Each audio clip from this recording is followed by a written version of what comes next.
Hi, Calista. Okay, I've got your work up right here, and let me just reduce that a little bit so we can see everything. I think we're okay, looking good. Okay, so I've got a lot of comments here, and so let's just get started. I'm going to comment on the layout, the concept, and the typography itself. So right now, let's starting with the typography. We see that we are lacking typographic variety because you've used the same typeface for the headline, the subhead, the body copy, as well as the timeline. So my recommendation is to use two complementary typefaces, um, a serif and a sans serif, and and try to get a nice variety therein. And of course, this would continue from the front of the poster. So keep that in mind. In the course resources, there's a few resources about tips and tricks on how to mix typefaces most effectively. So I recommend that you take a look. As a matter of fact, based on the work here, I would recommend a couple of things. Number one, go through the course announcements and just take a look at all of the videos in there. There's a ton of videos in there, and there's quite a few of them are relevant to your work here. So my recommendation is to review all of the videos in the course announcements, and then also go back to week 4 and take a look and remember that. Do you remember that the discussion board with all of the 18 rules of typography, and then we added our own rule to that? I'd go through those and really learn those because there's a lot of those rules here that are being broken.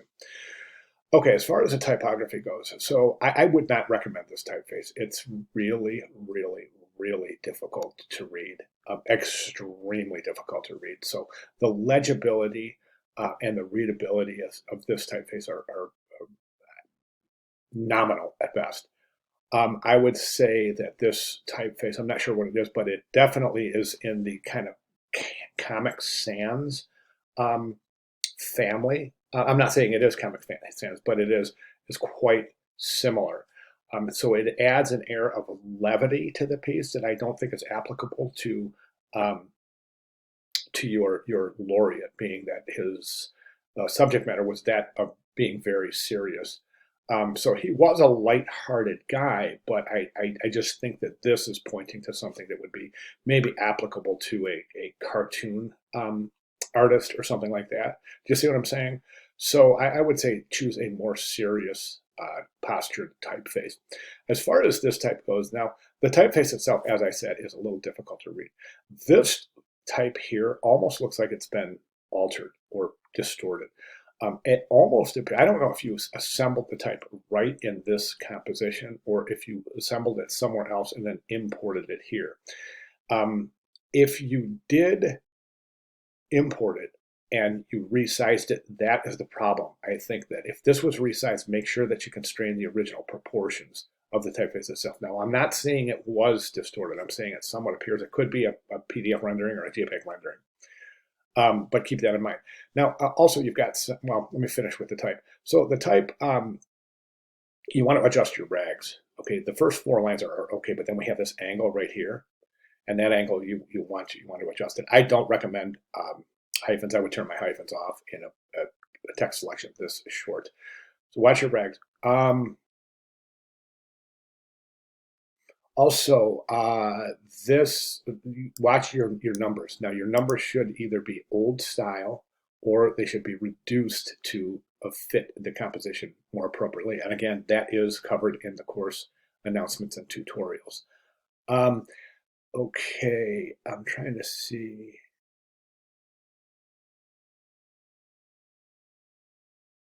That dash right there, that should be an M dash.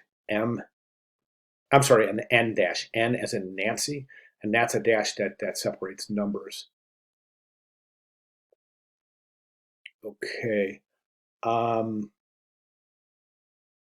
as far as your type on your timeline, you're all centered here. I do not recommend center alignment. Look at this. This just creates really, really distracting gutters.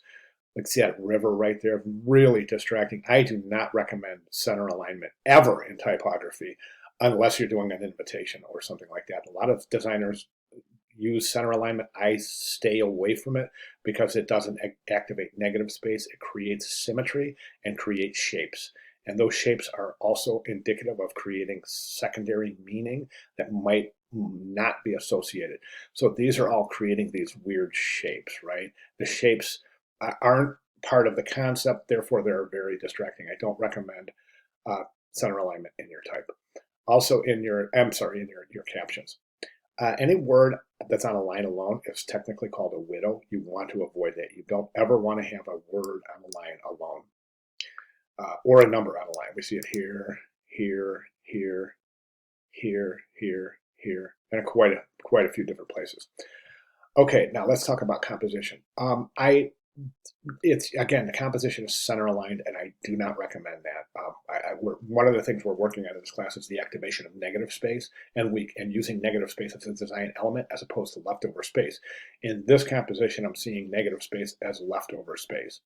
I don't recommend the box behind the type. The box creates a degree of separation. We're shooting for harmony, not separation. Therefore, all elements on the page should have a relationship with one another as opposed to creating separations. The box separates this type from the composition, and that, I don't think that's a good idea. I think we're shooting for harmony here between composition and type. These lines of text are way too long. The character count here is probably well over 100. Optimal character count is anywhere between 50 and 70. That points to 2 columns of type here. It's finally, I think as far as spatial relationships go, the image is too small for the rest of the composition. And then the timeline itself isn't a timeline. It is a timeline should be designed. Okay, this is just a series of chronological events. A timeline that's not designed isn't a timeline. It's basically a series of chronological events. So we're shooting for a timeline. So I'd like to see the timeline to be designed. So take some elements that you've used in probably I think the best thing to do would be take some elements in the composition of the laureate's name on the front of the poster, where you've set up an established concept and then transpose those into the back and try to build your timeline there. And okay, all right, so I know I've thrown a lot at you, but if you have any questions, comments, concerns, or if I can provide any clarifications whatsoever, please let me know and I'll be glad to do that. Okay, great, thank you very much.